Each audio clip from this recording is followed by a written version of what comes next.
God gave one man more wisdom than anyone who had ever lived. Kings traveled across continents to hear him speak. Gold flooded his kingdom. His name became famous throughout the world. Yet despite all his wisdom, he could not save himself.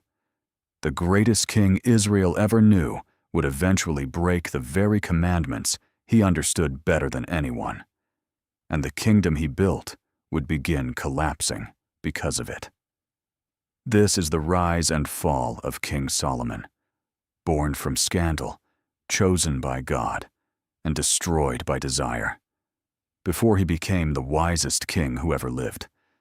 Before kings traveled across deserts just to hear him speak. Before gold filled his treasury and the world admired his greatness. Solomon was a child nobody expected God to choose. His story began in the shadow of one of the darkest scandals in Israel's history. His father was King David, the shepherd who became king. His mother was Bathsheba, a woman whose name was forever linked to tragedy. David had desired another man's wife.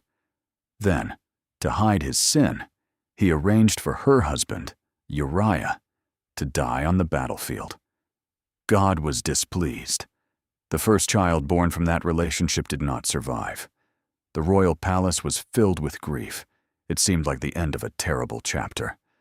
But God was not finished. Another son was born. His name was Solomon.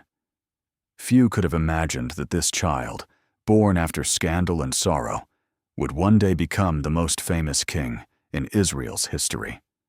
As Solomon grew, storms gathered around the throne. King David was old. His strength was fading. And throughout the kingdom, powerful men were already thinking about who would rule after him. One of David's sons, Adonijah, believed the throne belonged to him. He gathered supporters. He prepared chariots. He positioned himself as the next king. But behind the scenes, another plan was unfolding. God had already chosen Solomon, not because he was the oldest, not because he was the strongest, not because he had won battles. God had chosen him for a different purpose. David's kingdom had been built through war. Solomon's would be built through peace. Before David died, he made his decision known. Solomon would be king. The young prince suddenly found himself carrying the weight of an entire nation. Enemies surrounded Israel. Political tensions remained. The future of the kingdom rested on his shoulders. Many rulers would have asked God for military power. Others would have asked for wealth. Some would have asked for long life. But Solomon asked for something different. He asked for wisdom. He admitted that he felt inadequate. He confessed that he did not know how to lead such a great people. And that humility pleased God. Because Solomon had not asked for selfish things, God promised to give him wisdom unlike any person before him. But God added something more: riches, honor, influence, blessings beyond imagination. What happened next changed history. Solomon's wisdom quickly became legendary. One day, two women appeared before him carrying a terrible dispute. Each claimed to be the mother of the same child. There were no witnesses, no evidence, no clear solution. The situation seemed impossible. Then Solomon proposed something shocking. Divide the child in two. Immediately, one woman begged for the child's life, even if it meant losing him. The other agreed to the division. In that moment, Solomon knew the truth. The real mother would rather lose her child than see him harmed. News of the judgment spread across the kingdom. People were astonished. This was no ordinary king. God had truly given him extraordinary wisdom. As the years passed, Solomon's influence expanded far beyond Israel. Trade routes flourished. Merchants poured into Jerusalem. Ships carried wealth from distant lands. Gold flowed into the kingdom in quantities few had ever seen. The nation prospered. Peace surrounded its borders. For the first time in generations, Israel was enjoying a golden age. But Solomon's greatest achievement was still ahead. For years, David had dreamed of building a permanent house for God. Yet that task had been reserved for his son. Solomon began construction of the temple in Jerusalem. Thousands of workers labored on the project. Massive stones were transported. Cedar wood arrived from distant forests.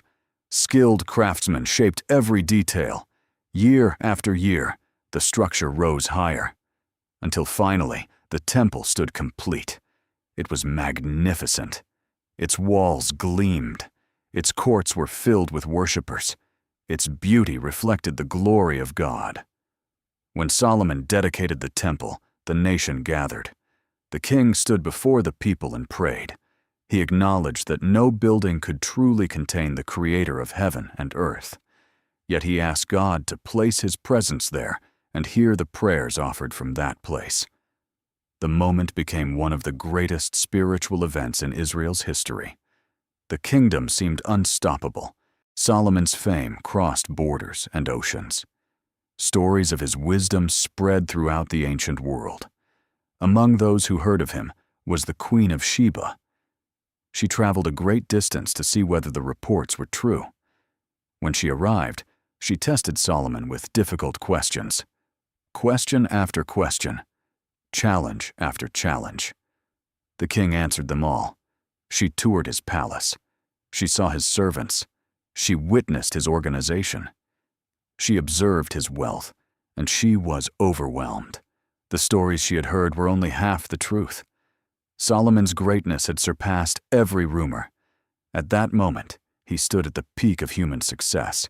He possessed wisdom, power, fame, influence, security, wealth beyond imagination.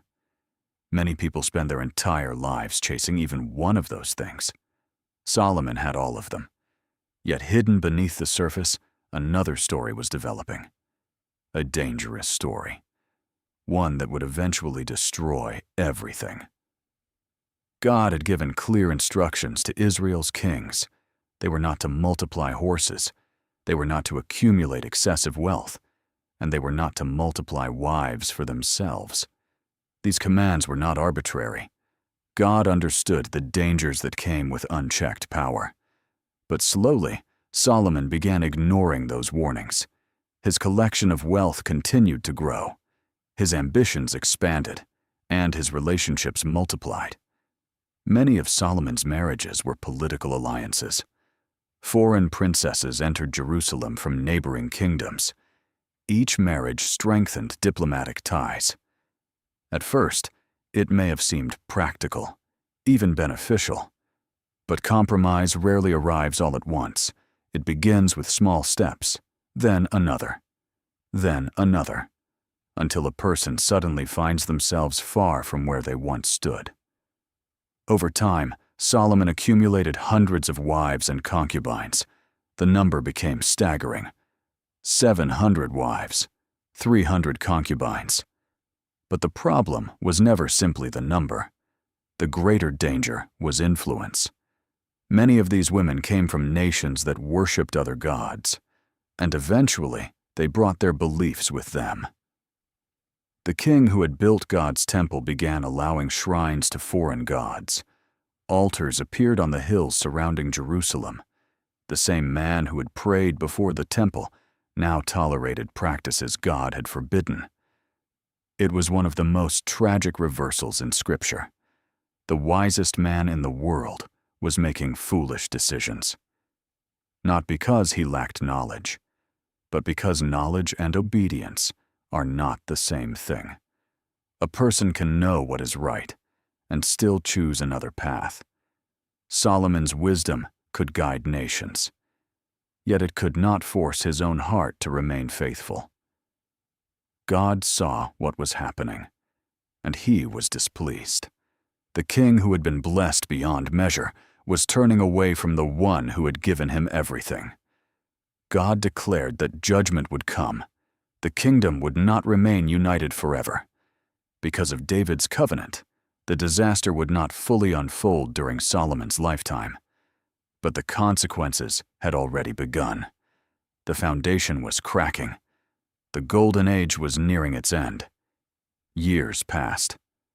The brilliant king grew older. The excitement of conquest faded. The pleasures of wealth lost their shine. The applause of nations became quieter. And somewhere along the way, Solomon began to understand a painful truth. Nothing in this world can satisfy the human soul apart from God. Many believe the reflections recorded in Ecclesiastes came from Solomon during these later years. There we find a man looking back over everything he achieved. He had tasted power. He had experienced pleasure. He had accumulated wealth. He had explored knowledge. He had pursued every earthly desire available to him. Yet his conclusion was startling. Without God, it was all empty. The king who possessed everything discovered that everything was not enough. Eventually, Solomon's life came to an end. He had ruled for 40 years. He left behind magnificent buildings, extraordinary wealth, a worldwide reputation, and lessons that continue to echo thousands of years later. After his death, the kingdom began to fracture. The division God had warned about finally arrived. The empire Solomon inherited and expanded would never again enjoy the same unity. His story remains one of the most fascinating in the Bible. A child born from scandal, a king chosen by God, a ruler blessed with wisdom unlike any other, a builder of God's temple, a man who reached heights few humans have ever experienced, yet also a warning, because Solomon's greatest enemy was never a foreign army. It was his own desires. In the end, his life teaches a truth that every generation must remember. Wisdom alone is not enough. Success is not enough. Wealth is not enough. Knowledge is not enough. A person may gain the whole world and still lose their way. And perhaps that is why Solomon's story still captivates us today.